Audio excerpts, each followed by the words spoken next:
وزيت 11 مرة، 11 مرة من راجل واحد. ما تفهمونيش غلط، يعني ايه 11 مرة؟ احنا بقى يطلقها وتتجوز واحد تاني ويرجع يتجوزها تاني يطلقها، شغل يعني ايه عدس كده، مش شقلب خلطبيطة. من امتى وانتوا اسياد البلد؟ من امتى؟ وايه فيلل وايه مش عارف ايه؟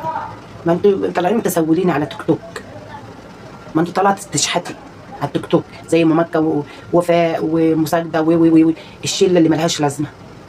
ومين يصور معاكي؟ هنصوروا مع مين؟ ده انت تعرينا يا ستي، يا نهار ابيض علينا. هنصور مع شخصيتيه؟ ايه ده؟ خلينا في فرح ميار البقلاوي والحسد اللي هي حسدته وركبتها اللي اتكسرت اتفرقت نصين، والنظرات الوحشه اللي ابنها عشان رقص مع زميله.